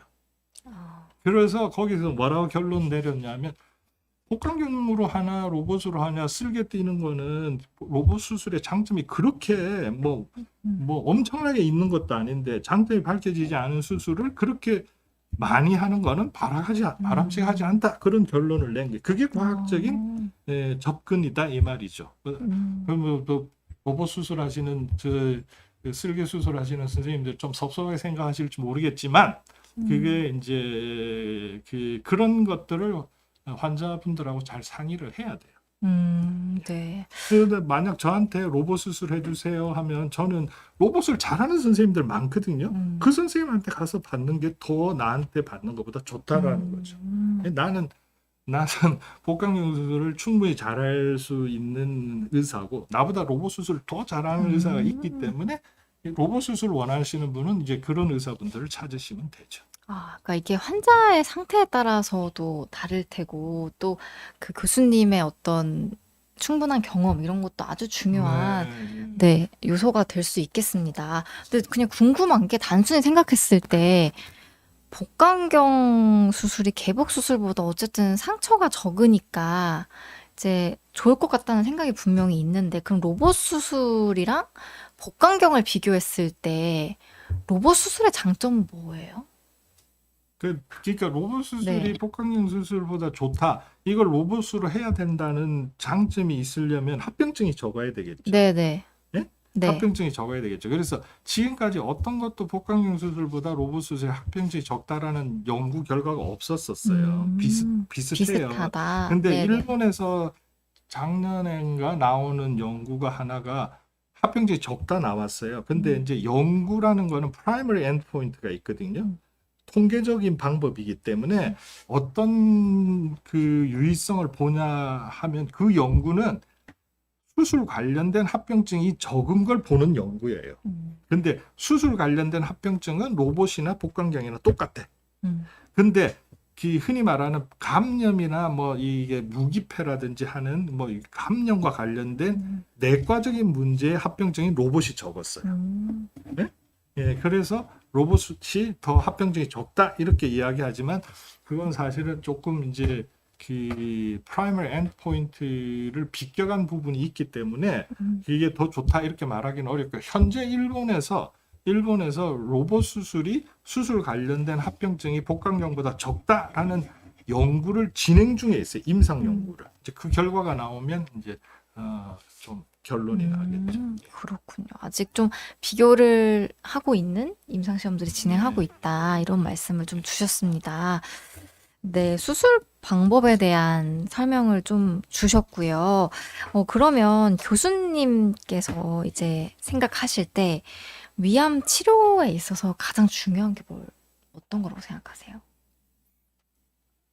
그 어떤 의미로 말씀하시나? 음, 그러니까 이게 근거 중심이 돼야 돼요. 이게 내 경험이 중요한 게 아니고 내 경험으로 예를 들어 이게 더 좋다 그러면 환자한테 이게 이 임상 시험이라는 걸 알려드려야 돼요. 알려드려야 되고 근거 중심으로 이렇게 가이드라인에 충실한 진료를 하는 것이 가장 안전하죠. 네, 가장 안전하죠. 네. 그러면 질문을 좀 받아보면서 네, 내용 이어가 보겠습니다. 네, 처음부터 한번 질문 받아보겠습니다. 이거 질문이 그러니까요. 질문 많이 주셨는데요. 네, 이인홍님께서도 시청해주고 계시고, 김영애님, 김성식님, 많은 분들이 인사도 주셨고, 질문 순서대로 한번 받아보겠습니다. 해적왕님께서요, 장상피 화생이 있을 때 위암으로 발전할 확률을 좀 물어보셨어요. 이거는 아까도 말씀드렸지만요. 이게 2배 뭐 되게 다양해요. 보고마다 뭐 아주 많게 보고하는 분들은 10배 이상으로 보고하는 분도 있고 어떤 미국 같은 데서는 뭐 2배에서 4배 보고하는 것도 있는데 그게 중요한 게 아니고요. 아까도 말씀드렸지만 장상피 화생은 위암으로 가는 단계에 있는 거거든요. 단계에 있는 거기 때문에 이걸 천천히 가게 해야 돼요. 이걸 멈추거나 되돌릴 수 있는 방법은 현재까지는 딱히 없어요. 그렇기 때문에 이걸 천천히 가게 하기 위해서는 아까 말씀드린 것처럼 지속적으로 자극이 되는 여러 가지 요인을 줄여주는 거, 음식을 뭐 좀 더 이렇게 아까 신선한 거 위주로 덜 자극적인 거로 드신다든지 술, 담배를 끊는다든지 뭐 이런 식으로 관리를 하시는데 제일 중요한 거는 조기 진단이기 때문에 내시경 자주 하시는 거죠. 예. 그렇기 때문에 이거를 뭐 몇 배 더 높기 때문에 어떻게 하면 되나 이러거는 별로 현실적이지 못하고 생활 습관을 조금 바꾸시면서 건강 검진을 자주 하시라. 그런 조언을 드립니다. 예. 빨리 발견하는 게 가장 중요하다라는 말씀 덧붙여 주셨습니다. 그리고 주인님 질문은 조금 먼저 받아보면 좋을 것 같아서 한번 받아보겠습니다. 위암 복막전이 환자의 가족입니다. 전환 수술을 위한 국소 항암요법에 대해서 알고 싶으시다고 말씀을 좀 주셨는데요. 네, 불행히도 우리나라에서 국소항암요법은 다 임상시험이에요. 임상시험이기 때문에 이게 임상시험으로 열려 있는 센터가 그렇게 많지 않을 거예요. 그러니까 저는 이제 국소항암요법과 관련된 임상시험의 경험이 한 2번 정도 있는데 이제 현재 대규모로 삼상 임상시험을 준비하고 있는 기관들도 있어요. 그런 데를 한번 알아보시고요. 국소항암요법이라는 건 결국 항암제는 많이 쓰면 많이 쓸수록 효과적이에요. 근데 혈관으로는 항암제를 3개 이상 쓰기 어려워요.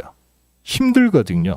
이 항암제가 많이 올라가면 합병증이 그 약물에 의한 합병증이 많아지는데 4번째 약이나 3번째 약을 복강 안에 넣으면 복강 내에서는 이게 항암제가 혈관으로 잘 안 들어가요. 그 주위에만 항암제가 들어가는 거고 그 혈관으로 잘 안 들어가기 때문에 항암제에 의한 전신 이상 반응을 줄이면서 더 많은 항암제를 암에 보낼 수 있는 방법 중에 하나인 거죠. 근데 이게 삼상 임상 시험이 이제 약마다 다 달라요. 이것도 어떤 항암제를 쓰느냐에 따라 다 다른데 삼상 임상 시험에서는 아주 긴가민가하게 나왔어요. 통계적으로는 의미가 없지만 상당히 생존율을 증가시키는 트렌드를 보여줬어요. 일본 연구가. 그래서 이제 곽강을 받고 있는 거고 옛날에 전신 항암제도 그랬거든요. 처음에 긴가민가 하다가 이렇게 차이가 나기 시작한 거기 때문에 지금 이제 국소항암요법은 앞으로 투여하는 방법, 어떤 항암제를 쓰는가, 이게 그다음에 혈관으로 쓰는 항암제를 어떤 걸 쓸 건가 하는 여러 가지 칵테일하는 기술에 따라서 굉장히 발전할 가능성이 많습니다. 그리고 약을 단순히 그냥 복강 안에다 주는 거를 뭐 예를 들어 뭐 뿌려서 준다든지 아니면 열로 데펴서 준다든지 하는 여러 가지 다양한 기술에 관련된 임상 시험들이 있기 때문에 이제 그런 결과들이 나오겠죠. 그런 결과들을 좀 기다려 봐야 될 거고요. 제가 한 방법은 이제 다른 것도 많이 지금 연구합니다만 임상적으로는 복강 내에다 항암제를 그냥 주입하는 거예요. 주입하는 거고 혈관으로도 항암제를 쓴 거고, 그러니까 2가지 루트로 준 거죠. 그렇게 했을 때 전환수술이 한 40% 가능해요. 40% 정도. 물론 아주 심한 분들은 뭐 예를 들어 복막내 전이가 뭐 굉장히 심한 분들은 상당히 좀 힘들지만 그런 임상 시험이 열려 있는 데서 국소항암요법을 해보는 것도 괜찮을 거라고 생각해요. 예. 네, 임상시험. 그 연구 과정에 있어요. 연구 과정에 있고 이제 그걸 준비하려면 굉장히 많은 타이트한 그 컨트롤을 받아요. 그 식약처로부터 그 임상 시험자가. 그렇기 때문에 뭐 굉장히 안전하다 이렇게 임상 시험이 굉장히 안전하다 이런 말씀 드리고 싶네요. 무엇보다도 참 답답하시겠어요. 이게 참 의사인 나도 뭐 뾰족한 수가 없는데 가족들 얼마나 그러시겠어요. 그게 참 답답하실 텐데 그래도 뭐 또 이제 요새는 또 그 암이 내놓는 여러 가지 단백질에 따라서 면역 항암제나 표적 항암제 잘 듣는 암들이 있거든요. 그런 경우는 어떤 경우에는 국소 항암요법 안 해도 좋아지는 분들도 있어요. 네, 그렇기 때문에 주치의 선생님하고 잘 상의하셔서 좋은 치료 결과 있었으면 좋겠네요. 예. 네, 그러니까 여러 가지 방법이 좀 있었으면 좋겠습니다. 또 질문 계속 받아보겠습니다. 보나리님께서요, 보통 위암의 확률이 올라가는 연령대 아까 70대가 가장 많다고 네. 말씀 주시긴 했는데 좀 언제부터 좀 유의 깊게 봐야 하는지 그리고 그런 것도 잘 있을까요? 말씀하셨네요. 40대부터 하시면 될 것 같아요. 예. 예. 네, 40대부터 검진 잘 받으시고 네, 확인해 보시면 좋겠습니다. 박혜수 도도님께서도 안녕하세요 하고 인사 주셨고요. 또 송아리님께서는요. 장상피 화생 조직 검사 없이 육안으로 좀 진단을 받으셨나 봐요. 이게 오진의 가능성도 있나요? 이런 질문 주셨네요. 아니 뭐 오진이 없을 수는 없겠지만 장상피 화생은 보면 딱 이렇게 보여요. 보이고요. 내시경 맨날 하시는 선생님들은 그걸 놓칠 가능성 좀 적다고 보죠. 예. 네, 듀이님께서 너무 감사하다고 또 댓글 주셔가지고 네, 또 읽고 넘어가 보겠습니다. 그리고 또 존 페트루치님께서 질문 주셨습니다. 점막하 종양 1cm 미만인데 최근에 이제 1cm 미만 점막하 종양도 제거해야 한다는 연구를 좀 보셨나 봐요. 이제 기존에는 추적 관찰하는 걸로 알고 있었는데 이게 좀 어떤 게 맞는 건지요? 이런 질문 주셨네요. 이 점막하 종양이라는 건요, 이 굉장히 병의 스펙트럼이 넓은 거예요. 넓어서 뭐 종류가 아주 다양하게 있는데 통상적으로 우리가 말하는 그 기질성 종양, 위 기질성 간질성 종양일 경우가 가장 많은 경우를 점하거든요. 근데 이제 통상적으로는 1cm 미만에서는 두고 보는 거를 권고합니다. 권고하고요. 1cm 미만에서 왜냐하면 기질성 종양이 이게 악성도 있고 양성도 있고 중간도 있어요. 중간도 있는데 흔히 말하는 이제 악성이 문제거든요. 악성은 이제 어디 뭐 폐나 간이나 이런 데로 전이하기 때문에 이제 그게 문제인데 1cm 미만에서는 굉장히 드물어요. 드물기 때문에 대개 한 1cm 미만에서 기질성 종양은 두고 보는 거고 점막하 종양이라는 거는 기질성 종양뿐만 아니라 슈바노마나 완전 양성 질환들 그다음에 뭐 육종 이런 것도 다 포함되기 때문에 그런 걸 다 통틀어서 봤을 때 1cm 미만에서는 절제보다는 그 관찰이 현재로는 좀 더 근거가 많은 방법이라고 할 수 있겠습니다. 네. 그리고 갑자기 궁금한 게 생겼는데요, 교수님. 그 대장에는 용종이 되게 많이 생기잖아요. 뭐 체질적으로 뭐 굉장히 많이 생기는 분들도 있고. 근데 위도 이런 어떤 종양? 뭐 작은 뭐 용종, 그런 용종 있죠. 것들이 있지만 있는지. 대장보다는 적지만 위에도 용종들이 많이 생기죠. 그렇군요. 네. 그러면은 이 위에 용종이 많다는 것만으로 뭐 위암의 발병 위험이 높다 이렇게 얘기하진 않나요? 네, 그렇진 않고요. 이제 위는 용종보다는 이제 이게 대장은 용종 형태로 이렇게 생기잖아요. 위는 이제 그 선종, 우리가 아디노마라 그러는데 이 아디노마 선종처럼 뭐 대장의 용종하고 비슷한 그런 카테고리라고 보시면 되는데 그런 것들이 좀 있죠. 선종. 그래서 이제 이게 저위험 선종인지 아니면 뭐 고위험 예를 들어 반드시 암이 되는 선종도 있어요. 디스플레이지아라고 그러는데 하이그레이드 디스플레이지아는 반드시 암이 되는 거거든요. 그런 거는 뭐 경우에 따라서 반드시 제거해야 되고요. 그러나 이제 이 그레이드가 낮은 거 저위험 선종은 사실은 아직 딱 컨센서스가 없어요. 이거는 뭐 두고 봐도 되고요. 자주 내시경 하실 그 여건이 되면 두고 보셔도 되고 난 뭐 도저히 뭐 예를 들어 뭐 어디 외국에 가서 몇 년 살아야 돼. 그럼 제거하는 게 좋겠죠. 그렇군요. 네. 종류에 따라서도 치료법이 달라진다라는 말씀을 주셨습니다. 네. 그리고 네, 뜨거운 거, 식도암에 대한 또 공감의 댓글 주시는 분들도 있으시고요. 그리고 네, 스티린 성분이 쑥인데 쑥을 많이 먹는 게 위암 예방에 좋을까요? 이런 질문도 주셨거든요. 죄송합니다. 제가 잘 모르겠습니다. 저건. 네, 이 질문은 넘어가 보도록 하겠습니다. 그리고 네.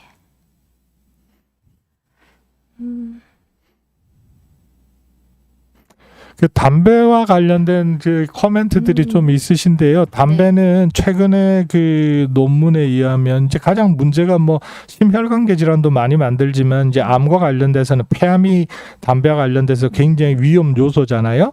근데 담배를 50 전에 끊으셔야 돼.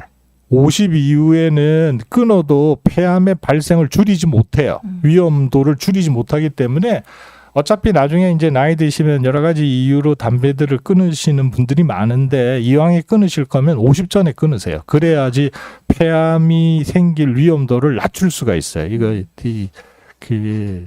그러기 때문에 그렇습니다.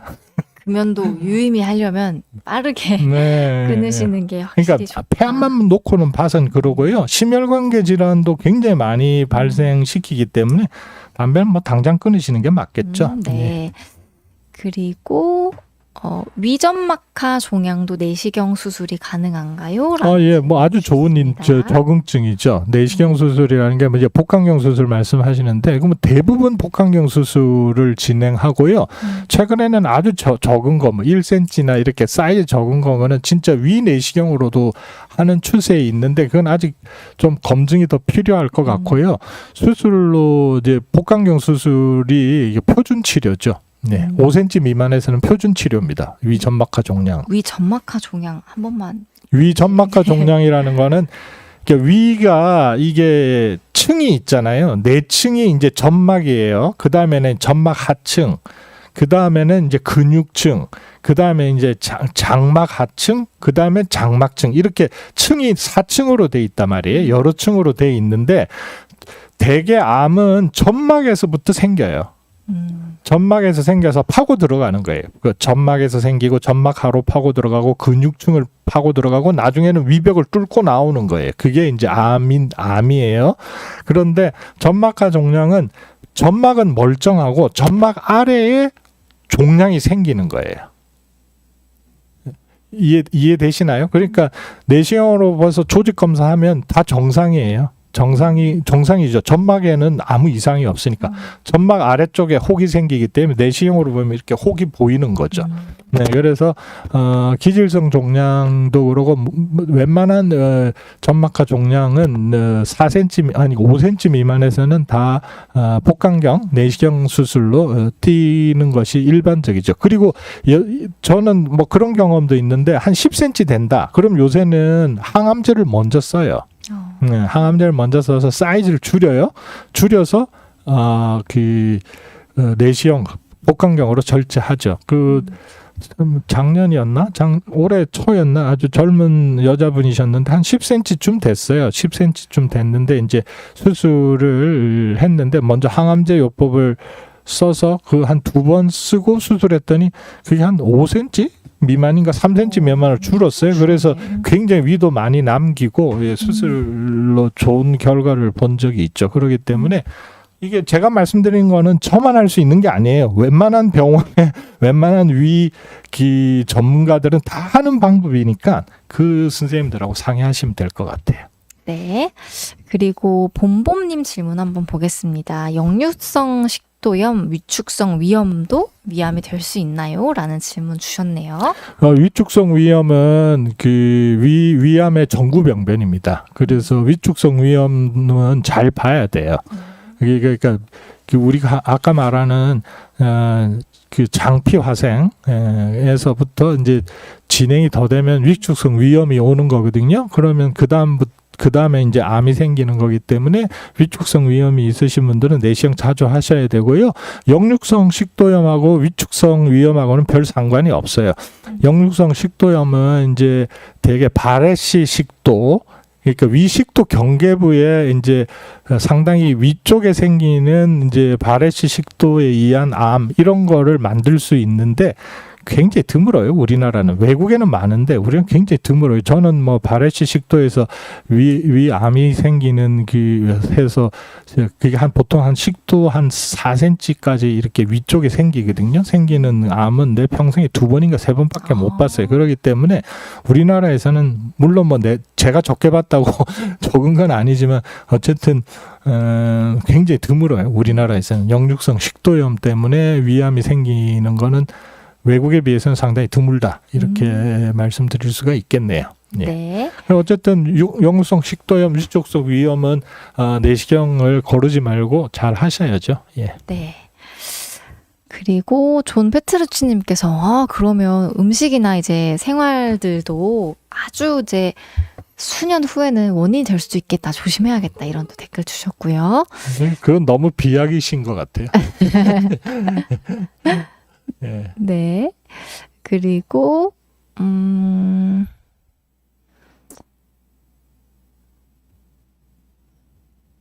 위 내시경은 몇 살까지 받아야 되나요? 이런 질문도 주셨네요. 그 아이러니한데요. 네.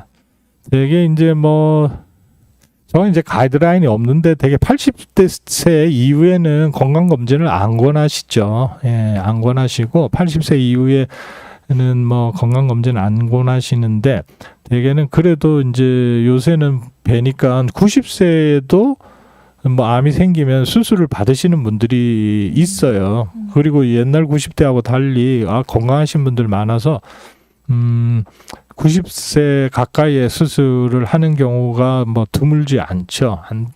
않기 때문에 딱히 정하기는 어려운데 건강하시다면 좀 더 삶의 질 좋은 삶의 질도 더 오래 사시는 건 또 인간의 아주 기본적인 욕망이잖아요. 그러니까 뭐 딱 정해서 끊기는 어렵다. 그런데 뭐 예를 들어 80세신데 전혀 걷지도 못하시고 거동도 힘드신데 뭐 위 내시경을 받아서 위암이 생겼다, 발견됐다 이러면 사실은 뭐 그걸 수술해야 되나 이런 문제는 또 다른 차원의 문제겠죠. 예. 네. 그리고 네. 베제크님께서는 외할머니 60대, 이모 70대 위암 진단 받으셔서 좀 걱정되신다고 말씀 주셨고, 네. 몬순이님께서도 이제 할아버지, 큰아버지, 작은 오빠, 큰집 오빠. 네. 이렇게 좀 가족력 걱정하시는 분들이 꽤 계시네요. 네. 베제크님, 몬순이님 같은 경우에는 좀 더 자주 검사 받아보는 게 좀 필요하실 것 같은데요. 어떨까요? 네, 그냥 가이드라인대로 40세 이후에 2년마다 받으시면 될 것 같아요. 예. 네. 그리고 네, 햄에 대한 이야기 많이 주시네요. 네, 그리고 아까 햄 안 좋다고 말씀 주셔가지고 그런데 맛있다 이런 댓글들 많이 좀 그럼요. 줄였고요. 드셔야죠. 드시는데 이제 통계적으로 뭐 한 2, 30년씩 빅코호트 집단에서 이제 식습관을 조사한 바에 의하면 이제 그런 것들이 암과 관련돼 있는 식생활 습관이다. 이게 밝혀졌다는 거고요. 뭐 햄, 김치, 볶음밥 드셨다고 뭐 암 걸리시겠어요? 예. 그것만 맨날 드시는 것도 아닌데 뭐. 예. 네.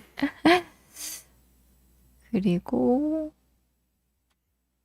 네, 그리고 이제 임상시험에 대해서 또 긍정적으로 말씀해 주시는 분들 또 계시고요. 네. 그리고 김율경님께서 질문 주셨는데요. 네, 고주파, 산소가 암 환자한테 꼭 필요한 치료라고 하는데 좀 어떻게 생각하시는지 의견을 좀. 네, 과학적인 근거가 없습니다. 예, 제가 잘 모르는 분야고요. 예, 과학적이지 않고 고주파 치료는 예를 들어 이게 침습적이지 않은 암에서 고주파 치료를 하는 경우가 있어요. 위암하고는 좀 다르고요. 예를 들어 뭐 갑상선 암이 아주 작다든지 뭐 하여튼 그런 종류에서는 좀 임상적으로 사용하는 걸로 알고 있는데 제가 전문 분야가 아니라서 정확한 정보를 드릴 수는 없고요. 위암하고는 전혀 상관이 없는 내용입니다. 예. 네. 그리고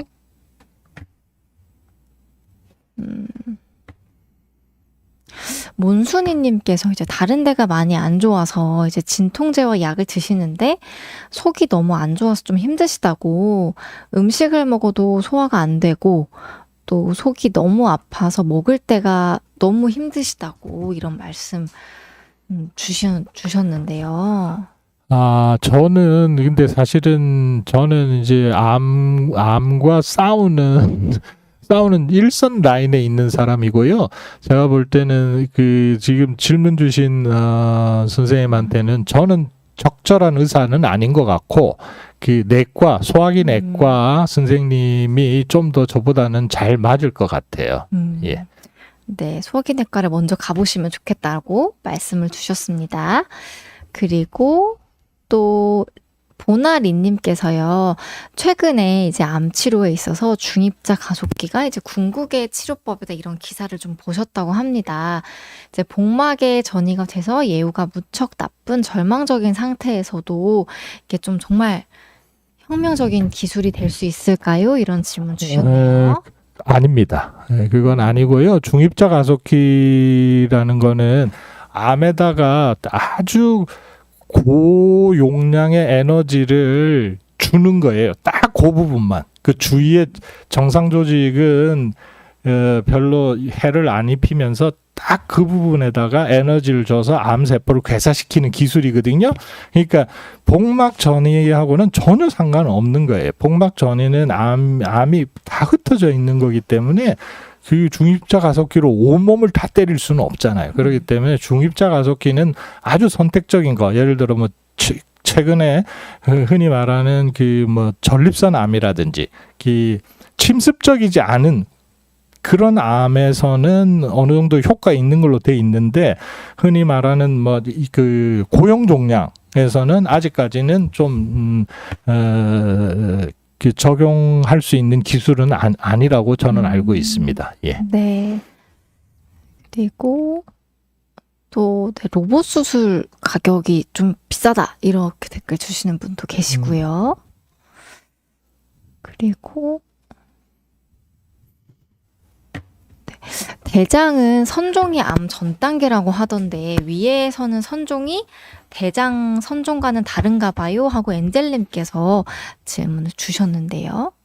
예, 아니 뭐 비슷한 건데요. 비슷한 건데 이제 위암도 마찬가지고 그 대장암도 마찬가지고 그러지만 그러니까 대장암은 이제 이 여러 군데 생기잖아요. 여러 군데 생기는데 위는 그렇게는 안 생기고요. 보통 이제 단일성으로 생기죠.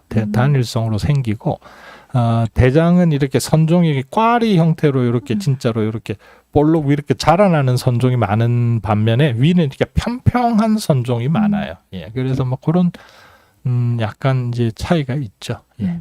네. 그리고 아델라님께서 위축성 위염 다음에 장상피 화생이 오는 게 아니었나요? 이런 질문 주셨네요. 예. 아니고 장상표 화생이 이제 계속 지속이 되면 이제 위축성 위염이 오는 거고요. 위축성 위염이 돼서 이제 암이 생기는 겁니다. 그러니까 지금 말씀하시는 거는 만성 염증이 맨 처음에 생기고 만성 염증이 왔다리 갔다리 계속 하면서 이제 장상표 화생이 생기는 거죠. 네. 그리고 평범한 도시남님께서요. 최근 위암 수술을 전공하려는 의사들이 좀 줄어든다는 기사를 봤습니다. 이제 교수님처럼 위암 수술 잘 하시는 의사들이 계속 배출될 수 있을까요? 이런 질문. 예, 고민입니다. 이게 그 사회적 그 트렌드하고 비슷해요. 지금 요새 필수 의료가 난리잖아요. 아무도 진짜 이렇게 힘들다 이런 것보다는 이제 그 생명과 관련돼 있는 직접적인 의료 현장에 의사가 되기를 조금 꺼려하는 세태가 있잖아요. 근데 이제 외과도 마찬가지예요. 외과가 이제 굉장히 프론트 라인에 있는 과인데 외과도 점점 이 생명과 관련 있는 그 암, 특히 복부 관련된 암, 뭐 합병증도 있고 치료하기 어렵고 막 그거를 전공하는 젊은 선생들이 점점 줄어요. 정말 큰일이에요. 그래서 이것도 필수 의료만큼이나 정책적으로 어떤 인센티브나 배려가 있어야 돼요. 예, 그래요. 예, 이건 뭐 더 이상 제가 노 코멘트 하겠습니다. 네. 그리고 위암 발병이 현저히 낮은 국가가 있나요? 이런 질문도 주셨네요. 예, 그 서구, 그죠? 뭐, 미국, 영국, 뭐, 이런데, 그런 데는 좀 위암 발병이 굉장히 낮아요. 그러나 이제 거기는 인구가 우리보다 훨씬 많으니까 환자 자체는 그렇게 적지는 않죠? 적지는 않지만, 이제 그 발병률이 굉장히 낮은 거고요.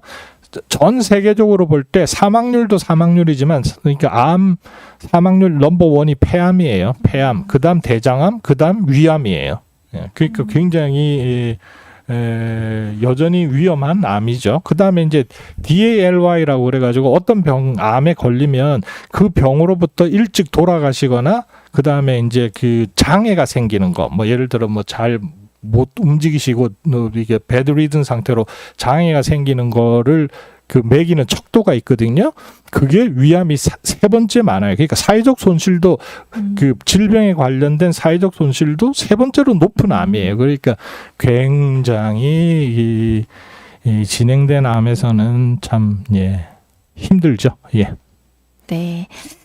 그리고 이승현님께서 장상피 화생이 되면 조직이 변해서 예전의 상태로는 돌아가지 않는다라고 하던데 이게 정말 맞는 이야기인가요? 네, 예, 맞는 이야기고요. 계속 걱정하시는데요. 아니, 뭐 제 우스갯소리로 저도 있다고 그렇게 말씀드렸잖아요. 그러니까 이게 이제 생활 습관을 조금 개선을 하시고요. 내시경 자주 하면서 이제 보셔야죠. 예. 그러니까 천천히 가게 만들 수는 있어도 다시 되돌아갈 수는 없는 걸로 돼 있습니다. 예. 네, 질문 좀 받아봤고요. 이제 시간이 벌써 이제 마무리를 향해서 달려가고 있습니다. 좀 몇 가지만 더 여쭈려고 하는데요. 이제 수술 많은 분들 환자 좀 진행하셨는데 이제 수술 후에 이런 거는 환자분들이 조금 지켜주셨으면 좋겠다라고 하시는 것들 좀 있으실까요? 네, 그게 이제 첫 번째는요. 그 암을 완치시키거나 낫게 하는 음식은 없습니다. 예, 없고요. 그 독한 항암제도 10%밖에 효과를 못 내는 거거든요. 그러니까 산수로 이야기하면 그렇기 때문에 뭐 심증은 충분히 이해가 됩니다만 검증되지 않는 치료 안 하시는 게 좋아요. 그거 이제 말씀드리고 싶고요.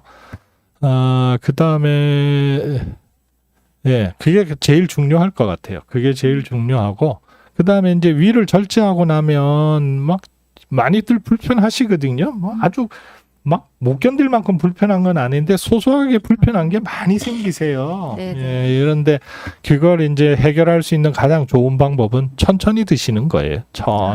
천천히 드시면 많은 문제를 해결해 주거든요. 그러니까 천천히 드시고 검증되지 않은 치료하지 마시고 그 주위의 전문가이신 주치의 선생님하고 잘 상의하시고 그렇게 말씀드리고 싶네요. 네, 말씀 주신 가운데 질문 조금 더 주셔가지고 하호성님 질문 한번 보겠습니다. 혹시 점막층에서 위암이 발생했을 때와 근육층에서 발생했을 때 이제 조금 예후가 다른 부분이 있는지? 네, 예후가 다르고요. 점막층에서 위암이 발생했을 때 림프절 전이는 한 4 내지 6% 생기는 걸로 돼 있고요. 근육층에 들어가면 한 50%는 림프절 전이가 있어요. 재발은 아까도 말씀드렸지만 점막층일 때는 대개 일기암이거든요. 일기암이 많으니까 일기암일 때는 아까 말씀드린 것처럼 한 90%에서 95%까지는 괜찮다 이렇게 말씀드릴 수 있고요. 재발과 전이할 확률은 그렇게 되면 한 5 내지 10% 되겠죠. 그리고 이제 그러니까 근육층에 들어가면 대개 1기 B기든지 아니면 2기가 대부분이에요. 3기도 있지만 그걸 2기면 되게 아까 제가 말씀드린 것처럼 뭐 85% 이상 괜찮으니까요. 괜찮으니까 잘 지켜보시면 되죠. 네. 필요하시면 이제 항암제 치료를 그 주치의 선생님이 하자 그러면 하셔야 되고요. 예. 네.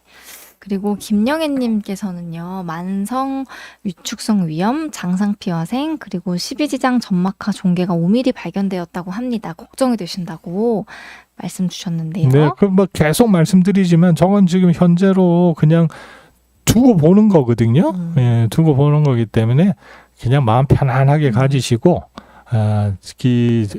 주치 선생님이 내시경 얼마 만에 합시다. 그 스케줄대로 가서 하시면 돼요. 예, 하시면 되니까 너무 걱정하지 마세요. 예. 네, 너무 큰 걱정보다는 자주 확인하시는 걸 통해서 잘 추적해 보시면 좋겠다는 말씀을 주셨습니다.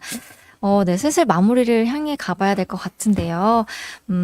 마지막으로 정말 위암으로 이제 싸우시는 분들 정말 많으시고 그 환우분들께 꼭 해주시고 싶으신 좀 말씀이 있으시다면요. 그 첫 번째는 이제 의사를 믿는다는 게 참 힘들거든요. 나도 이제 의사지만 의사를 믿는다는 게 참 힘든데 그 주치 선생님이나 그 의사들에 대한 신뢰를 가지시고 맡겨주신 것 감사하게 생각하고요. 뭐 계속 반복되는 이야기지만 이게 모든 거는 이 근거 중심으로 이 의학적 지식이 재편돼 있어요. 그러니까 어떤 게 근거가 확실한가 이런 거를 주치 선생님과 잘 상의하시고요. 그 다음에 그 필요한 경우에는 임상 시험에 등록하셔서 최선의 치료를 한번 받아보시는 게 좋겠다 이런 말씀을 드리고요.